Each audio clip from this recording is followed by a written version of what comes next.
the word stranger in almost any context.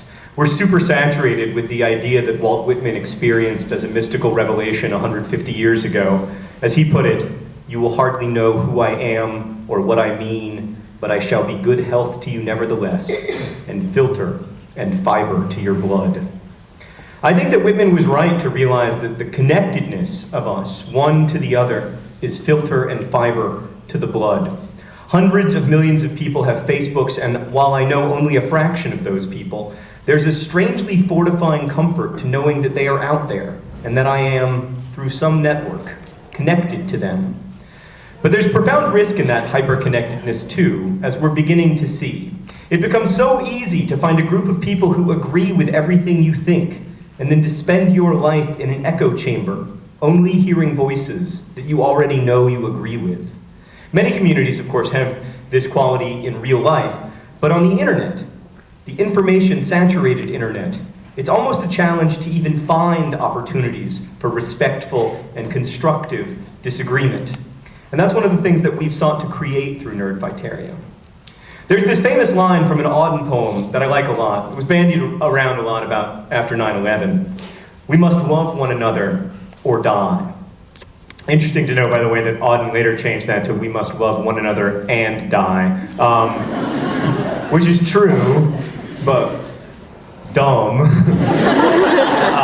Auden went through, please don't ever let me do this, Auden went through and made almost all of his poems significantly worse at the end of his life.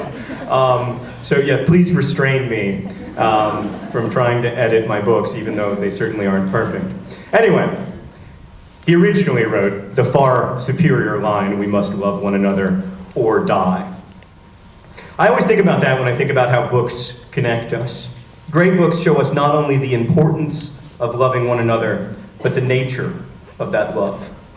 They show us that Auden did not mean we must love other members of our political party or die, or that we must love our fellow countrymen or die. He meant that our survival is staked on the other, on the truly other. As hard as it is for us to understand that the people we know are as fully human as we are, it's even harder to imagine the truly other effectively, because we don't see those people on Facebook or on Twitter. And this is why we must do the hard work to remain conscious of the fact that other people, despite the circumstances, have birthdays. I believe that reading and writing and engaged internet-based creation can be helpful paths to that consciousness. But I do not pretend that it is easy. All right, so here's another story that some of you know, and since some of you know it, you'll get a little more juicy. I wrote this book, Paper Towns, that came out a couple years ago, and this isn't a spoiler, really. It's just a thing that happens at the very end of the book.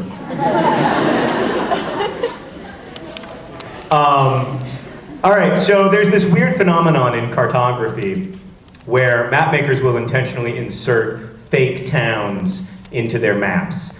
They do this, for those of you who don't know, because it's a way of protecting their copyright. Because if they see a different map company who happens to have the exact same fake town in the exact same fake place, they can be reasonably sure that that map company stole their map.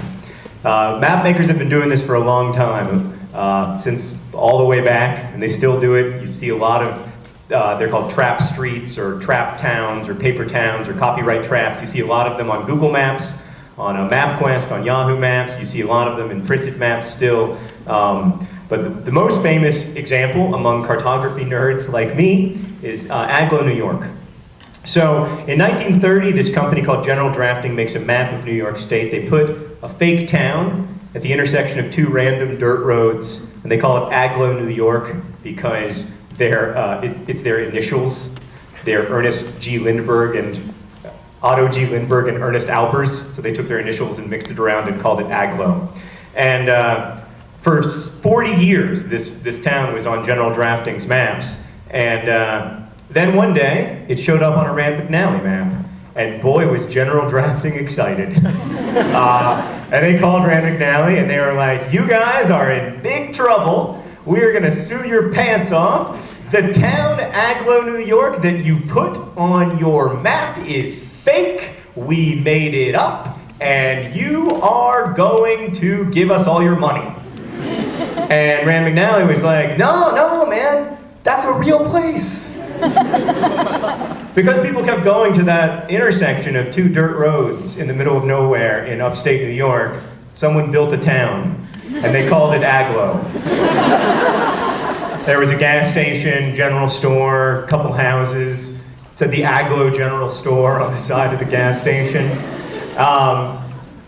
The thing that was imagined became real. The thing that existed on paper became a thing that exists in the world. It's easy and obvious to say that the way the world looks shapes the map of the world, right? We know what the world looks like. The world looks like that. But the map also shapes the world. And so we must be careful and thoughtful cartographers.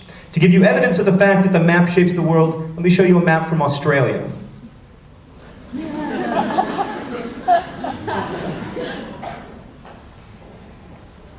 Oh, that was my last one. I do like that one, though. The only reason that north is up, of course, is because we're in the north. I think that we must be careful and thoughtful cartographers for ourselves and for each other, because the maps that we draw through the stories that we tell and the way we imagine the world around us shape our understanding of ourselves, others, and the world. And the things we imagine into our maps have a way of becoming just as real as Agloe, New York became. And I don't mean that in some like secret-y Oprah way, like you can think your way out of heart disease or whatever. But the truth is that nothing that is made by our hands can ever become real unless it is first imagined. And so much more than we realize, we can choose what to imagine. The first and longest lasting and most important thing that an education does for a human being is to help us choose what we are going to think about. This is why in third grade we are instructed to think about arithmetic instead of learning about the work and legacy of the Backstreet Boys. The basic job, they were a band. In retrospect, I should have gone with NSYNC.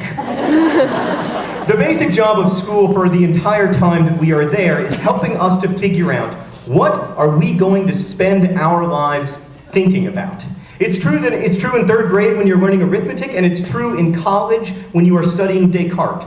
You are learning what, over the last few thousand years, the people who came before you thought was worth our attention, so that you, in turn, can contribute to that conversation. But of course, most of the conversation and most of our lives are spent outside of school. There are all these hours when we're home, watching television, reading our Twitter feeds, watching TV, I put in that twice, watching YouTube, playing video games. I mean, I suppose also having conversations IRL, but mostly doing that stuff. It's TV, it's video games, it's Twitter, it's Facebook, it's the feed. And so it can feel at times as if it's not a choice to know that Khloe Kardashian just dyed her hair, or that Will Ferrell will be appearing on The Office, or to know the lyrics to that aggressively vapid new Kesha tune. It doesn't feel like a choice to be able to name all the winners of American Idol, but not to be able to name the winner of this year's Nobel Prize for Literature. But it is a choice.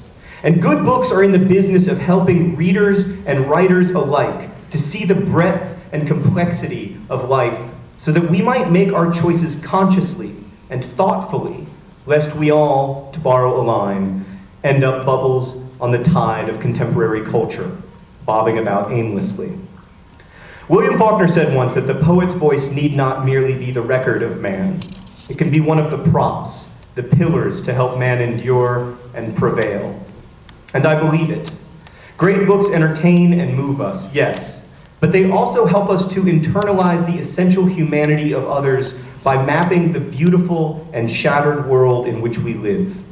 Stories map, as a poet wrote, the bifurcated human heart, whose one true nature is to break apart. And the best stories spark in us the miraculous impulse of imagination, so that we might build our own paper towns and then work to see them become real. Thanks.